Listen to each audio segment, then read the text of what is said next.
Tonight on Currents News, songs of hope and healing, how Lincoln Center is using music to help people grieve in the age of coronavirus.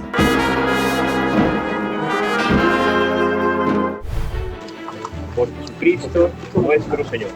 Amen. The long journey home, weeks after his death from COVID-19, Father Jorge Ortiz-Garay, pastor of St. Brigid's, is finally laid to rest in Mexico.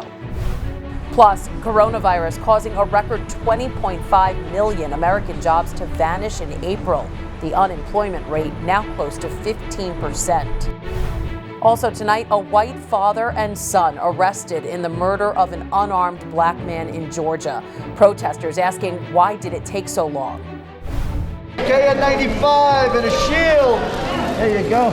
And we'll tell you about a New York woman's selfless act to help those on the front lines. And it's not the first time she's stepping up.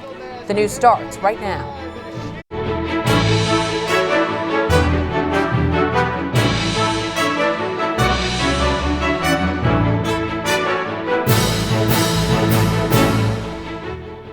Good evening, I'm Christine Persichetti. In these hard days of the pandemic, faith leaders are spreading the word of healing and hope through music. And it's happening at one of the greatest performance sites in the world. Currents News' Jessica Easthope has the story. Lincoln Center has made its mark on music, the arts, and New York City. And now it's looking to make a lasting impression on the hearts of those who have lost someone to COVID-19. It's called Memorial for Us All, the latest of Lincoln Center's musical endeavors. The difference is this mini concert series is not taking place within the vast historic Performing Arts Center, but in the home of anyone who tunes in. The funeral really allows people to come together in community, and that is missing. LEAH Johnson, the Senior Vice President and Chief Communications and Marketing Officer for Lincoln Center, said launching the series was an easy decision. Music is such an important part of the funeral ritual, and we thought that that is something that we could provide. Memorial for Us All premieres Sundays at 6 right here on Net TV. The first concert was hosted by famed jazz trumpet player Wynton Marsalis. Marsalis performed a take on music from a New Orleans-style funeral. People also submitted hundreds of names of those who have passed away to be displayed during the concert. Leading the charge on getting names and the word out about Memorial for Us All is INTERFAITH Center of New York and Father Michael Lynch. The goal of Memorial for Us All is an opportunity for people to be consoled and to also have hope. Father Lynch, who serves as the Vicar for Interreligious Affairs for the Brooklyn Diocese, said at a time when so many are in mourning, Memorial for Us All provides more than music. We can help people of all faiths, and people of no faith, and people who are struggling in their faith, and grieve together, and honor the dead together, and live in hope together. Lincoln Center had originally planned on premiering only 4 memorials, but has since decided to extend the series. This Sunday, on Mother's Day, famed celloist Yo-Yo Ma will be performing. In Manhattan, Jessica Easthope, Currents News. You can see the Interfaith Remembrances here on Net TV. The Memorial for Us All will air Sunday at 6 p.m. and continue the 2 following Sundays. All of the Lincoln Center performances are also on the Facebook pages of Net TV and the tablet. Anyone wishing to submit a name to be remembered can do so at lincolncenter.org. Father Jorge Ortiz-Garay's long journey home is over. He's been laid to rest in Mexico City. Father Daniel Castro conducted the final prayers. Todo el que vive y cree en mí no morirá jamás. Father Jorge's parents bestowed kisses on the casket. Getting him back to his family from Brooklyn during the pandemic required a big effort by church officials, civil authorities, Delta Airlines, and DeSales Media Group. Father Jorge was the beloved pastor of St. Brigid's Parish in Bushwick and coordinator of the ministry to Mexican immigrants. He died on March 27th from the coronavirus. He's believed to be the first Catholic priest in the U.S. to lose his life to the disease. The Catholic cemeteries of the Diocese of Brooklyn will be open on Mother's Day for visitation. The 7 locations have been welcoming families throughout the COVID-19 pandemic. Gates to the grave sites are open from 8 a.m. to 5 p.m. Indoor mausoleums permit visits from 9 a.m. to 2 p.m. Helping to feed those feeling the strain of this pandemic is Catholic Charities Brooklyn and Queens. They distributed 1,500 bags of food today at an emergency pop-up food pantry at St. Michael's Church in Sunset Park. Among those handing out the much-needed meals was Pastor and Paterson, New Jersey Bishop-elect Kevin Sweeney. Over in the neighboring Archdiocese of Newark, 10 Catholic schools are closing at the end of this academic year. The Archdiocese says the closures were planned before the coronavirus crisis, but officials do acknowledge the pandemic weakened the school's finances. The official U.S. jobs report is out, and it shows a historic number of layoffs and unemployment close to Great Depression levels. But President Donald Trump says those jobs will be back. As restaurants and other businesses across the country begin to reopen, many are hoping the economy turns around. Thanks to the coronavirus, a record 20.5 million jobs were lost in April alone. That makes the unemployment rate 14.7%, the highest since the Great Depression. Employment dropped in all major industry sectors. Manufacturing, retail, and leisure and hospitality all lost millions of jobs. The president taking an optimistic approach when asked about the jobs report today on Fox. As president, we had the strongest economy in the history of the world, the strongest economy we've ever had, and we had to close it, which is artificial. We artificially closed it. Those jobs will all be back, and they'll be back very soon. And next year, we're going to have a phenomenal year. People are ready to go. We got to get it open. That's hoping that as states reopen, businesses will hire back their old employees. But the U.S. is facing a challenge. How do you let people go back to work and not risk the virus spreading even more? Something that weighs on the mind of New York Governor Andrew Cuomo. People are talking about we should reopen the economy. It's more important than public health, or public health is more important than the economy. But it's not just about unemployment numbers. Another indicator of the U.S. economy is consumer spending. A recent survey on household spending shows only about 12.5% of Americans spent money on vacations or trips in the last 4 months. Hundreds gathered today at a Georgia courthouse protesting the killing of an unarmed black jogger and the delay in charging 2 white men for the crime. A father and son were arrested yesterday for the murder in February that was caught on video. A warning now, some of the images may be disturbing. Emily Schmidt has the story. This video of Ahmaud Arbery out for a jog in Brunswick, Georgia, shows a pickup truck and 2 men with guns drawn, a struggle in the street, and sounds of gunshots in what the Georgia Bureau of Investigation calls a very important piece of evidence. The GBI says investigators spent 36 hours going through case files before arresting Gregory McMichael and Travis McMichael, a white father and son who now face murder and aggravated assault charges for the death of Arbery, a black man. The arrests come weeks after Arbery's death, yet just days after the video surfaced online, increasing public cries for action. According to a Glynn County police report, 64-year-old Gregory McMichael told officers that Arbery violently attacked his son. He says Arbery looked like someone he believed to be behind recent break-ins in the area. Yet no string of crimes was reported in the weeks before the shooting. 911 dispatch records a concerned caller. 911 was to address the emergency. I'm out here at Satilla Shores. There's a black male running down the street. Satilla, where at Satilla Shores? I don't know what street we're on. Stop right there! Is it? Stop! Arbery's father says the family feels relief knowing 2 men are behind bars. That's lynching. As the investigation into Arbery's death continues, officials say the McMichaels will not face state hate crime charges, as those laws do not exist in Georgia. Emily Schmidt, Currents News. New stats from the NYPD on social distancing enforcement finds the majority of arrests in Brooklyn were black people. The DA's office says from March 17th through May 4th, 40 people in the borough were arrested. Of that number, 35 were black, 4 were Hispanic, and 1 was white. Mayor de Blasio says the disparity doesn't reflect the city's values, tweeting, "We have to do better, and we will." Governor Cuomo is keeping the window open on New York's Child Victims Act for 5 additional months. The law allows any victim of child sex abuse to file claims against alleged abusers with no statute of limitations. The provision was set to expire in August. Now Cuomo, citing the pandemic, is extending it 5 months to next January 14th. Meantime, the president marked the 75th anniversary of the end of World War II, or VE Day. This morning at the World War II Memorial, the commander-in-chief laid a wreath. He was joined by 8 veterans ranging in age from 96 to 100 years old. The president made no remarks. There's a lot more news headed your way. Pantry for Pets, how an animal shelter is making sure your pets don't go hungry during the pandemic. Plus, Ask the Doctor, from dogs and cats getting the virus to treatments and antibodies. Our doctor has the answers to all of your questions. And Roman ruins, a fascinating discovery unearthed in the Eternal City. We'll show you.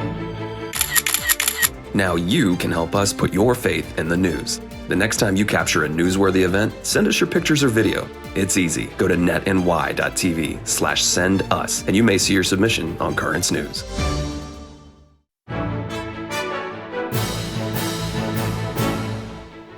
Crushing job losses are forcing many families to worry for the first time about putting food on their tables. Earlier, we saw how Catholic Charities Brooklyn, Queens is helping ease the crisis. But what about other important members of the family? Currents News' Emily Drooby has the story. You see? Pets, a source of comfort, a cure for loneliness, but also a financial pressure. With the global pandemic costing millions of Americans their jobs, people are turning to food pantries for their families. The nonprofit Feeding America says demand has nearly doubled. But what about families' smallest members? Pet food can be a big expense. Feeding a dog can cost from about $200 to $400 a year, depending on size, while a cat can cost upwards of $200. Most people are kind of running a week at a time right now. Some people are only running a few days at a time. This is unprecedented. So they are just trying to think about their immediate needs. And for anybody with a pet, that's your immediate needs. And St. Hubert's Animal Welfare Center is trying to make sure they're all provided for, holding a drive-through pet food bank, allowing individual families and food pantries to stop by their New Jersey shelter. Okay.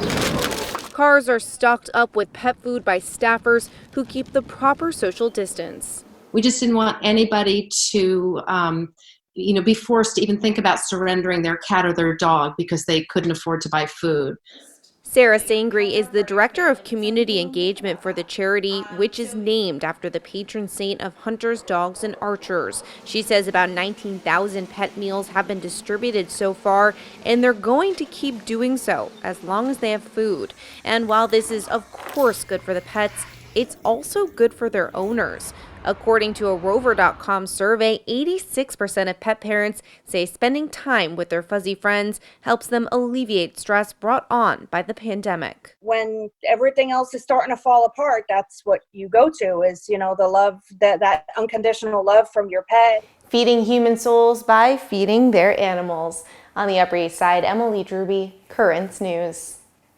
And it appears our pets aren't immune to the coronavirus. A few have tested positive for it. So in this week's Ask the Doctor segment, we figured we'd get some insight on protecting our furry little friends. Joining me now is Dr. Robert Tabali from the Catholic Medical Association. So Dr. Tabali, what about our pets? How can we keep them safe? Well, it appears that pets may get the coronavirus from intense exposure from their owners, not really so much pet to pet. So if your dog is in a doggy daycare kind of situation or it gets group walked, it's unlikely the dog is going to get it from other dogs, but they could get it from their owner. It doesn't seem to be significantly harmful to dogs or cats, both of which have tested positive. And they seem to have the virus for some period of time. It's unclear how long they will suffer from it, but we don't understand or recognize that people can get infected from their pets. Okay. Now, we've spoken before about hydroxychloroquine. You've said you've prescribed it before. A new study says it doesn't help COVID-19 patients here in New York City, given the possible dangerous side effects of the drug. Do you think hydroxychloroquine should be used to treat the virus? Well, I only know what I see. That's called anecdotal evidence, and it's not in a study platform. But I continue to prescribe it. There's very few options, and we have seen significant changes in patients with the hydroxychloroquine. So it's important, the proper dose and so on. But if there's a better medicine comes down the line, I'll use it. But for now, I continue to use hydroxychloroquine and watch the patients closely. All right, and now a lot of people are getting the antibody test. Even President Trump said he'd get it. But the CDC says even if you have the antibodies, it doesn't necessarily mean you're immune to the virus. What's your take on that? Well, it's possible that antibodies might not be protective. It'll be very helpful when we have these studies of people donating their plasma and seeing if that helps patients who are very sick get over the virus. But there's lots of other similar RNA-type infections, one notably hepatitis C and other Lyme disease, where antibodies are not protective. People develop antibodies when they have the illness, but they don't help get a person over the illness. All right, last question. Researchers in Arizona discovered a new mutation of the coronavirus, which suggests it might be weakening. Is that possible? Well, lots of times viruses, as they extend their course through humanity, they do spontaneously change. Oftentimes, that causes them to weaken. Sometimes they can strengthen through mutations. We always want the virus to weaken, and that's something that we should really hope for. The Spanish flu in its second wave became a little stronger, more pathogenic, causing more severe illness in young people, the second wave. But we would hope that this coronavirus would continue to weaken and peter out over time. All right, Dr. Robert Tabali from the Catholic Medical Association, thanks for joining us. Thank you very much. The doctor is in every Friday to tell you what you need to know about the latest medical developments involving the coronavirus and answer your questions. So send them to askthedoctor@desalesmedia.org. Again, the email is askthedoctor@desalesmedia.org. For the first time in over a century, there will be no pilgrims in attendance for the feast day of Our Lady of Fatima. The in-person celebration on May 13th has been canceled to prevent any spread of the coronavirus. Usually, the streets are filled with hundreds of thousands marking the miraculous apparitions of the Virgin Mary to 3 children in 1917. Pope Francis thanked the workers of the Red Cross and the Red Crescent for what they've done during the pandemic, especially in collecting valuable blood plasma. At morning mass, the Pope prayed that God blesses their work. With Rome getting back to business and residents heading outdoors, people are getting the chance to discover ruins that are very old. Claudia Torres has the story. Only in a city like Rome does maintenance work on drainage systems end up unearthing second-century monuments. As lockdown restrictions in Italy begin to relax, curious onlookers stop to peek at these ruins. They're part of the ancient square, now buried in front of the Pantheon. We found something that had already been partly discovered before. It's the flooring of the square from Hadrian's era, the same period that witnessed the construction of the Pantheon we see today. The paving was made of travertine slabs, which had already been discovered in the 1990s, while the square was being restored. Dating back to the time of the Roman Empire, some of these slabs are still in their original positions, exactly where they were placed during Hadrian's reign. Unlike then, when the square was slightly lower than the Pantheon, the temple now sits slightly lower than the square. This shift happened because Rome grew over the centuries. Imperial Rome was covered by medieval Rome by Renaissance Rome. The temple, on the other hand, which fortunately was converted into a church, remained unchanged. It is now one of the best preserved Roman monuments. Even the most seemingly insignificant ceramic fragments are important in determining to which historical period the different layers belong.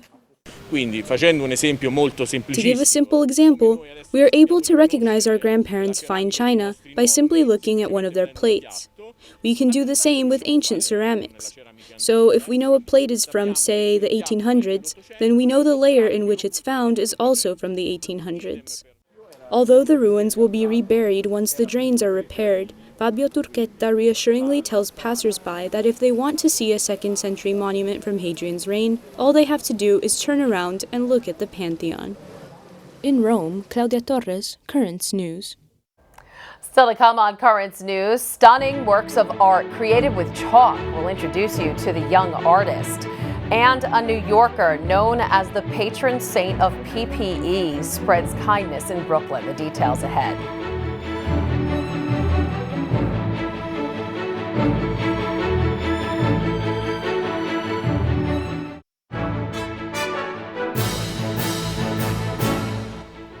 A vision of Mary now graces a street in Fargo, North Dakota, but it's not an apparition.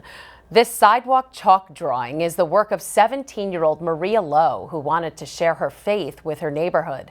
She picked the image of Our Lady of Lourdes after she heard the pandemic forced the shrine to close, as a reminder that Mary is still with us.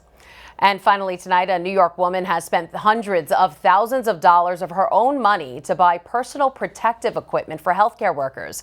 It's not the first time she's come to the rescue. She also helped first responders after 9/11. Photojournalist Davide Canaviccio takes us to her PPE giveaway in Brooklyn. 7 surgical masks, a KN95, and a shield. There you go. It's called Cut Red Tape for Heroes, that's the number 4, and it's a community of volunteers that are helping me distribute PPE that I acquired for the purpose of putting it into the hands of healthcare workers, not just in a general stockpile of which we don't know where it goes. Every help that is for us is much better for us and for patients too. The mask, that's the most important, and glasses. The jumpsuit will protect our clothing so we don't have to bring it home or into the cars. I've acquired 1 million pieces of PPE. We're in the middle of distributing it now. Today, this was a couple thousand people, I believe, at least 1,500. Small. RHONDA is creating a movement here of really getting just supplies directly to frontline workers, as she did after 9/11, and it's just her commitment. This is her internal drive and mission. My daughter and I had a ground zero operation where we delivered PPEs. It's Groundhog Day. This is exactly the same problem. They didn't have supplies, but in the media, the officials were saying that they had them. There you go. All the dealers, all the manufacturers, they want their money up front.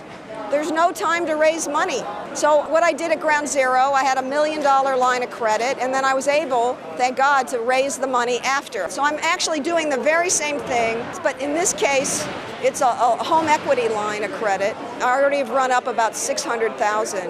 We didn't know that. Wow, that's very selfless of her. I hope everybody's the same. Like, we have the same selflessness, and hopefully everybody will have that kind of heart that she has. Yeah, thank you so much. It's a question of faith. They take a faith that they're going to go in and come out and come home to their families and not make their families sick. Same thing. I have faith that I'm going to be able to get the money. And it looks like she will get the money. So far, the Cut Red Tape for Heroes GoFundMe page has raised nearly $340,000. And that is Currents News. I'm Christine Persichetti. Before we go, a programming note. Currents News Special Edition, anchored by Michelle Powers, will air this weekend starting Saturday at 1:30 p.m. Several rebroadcasts will follow, including Sunday. Go to netny.tv for the complete schedule. Thank you for joining us, because we are putting your faith in the news. Hope to see you again next time.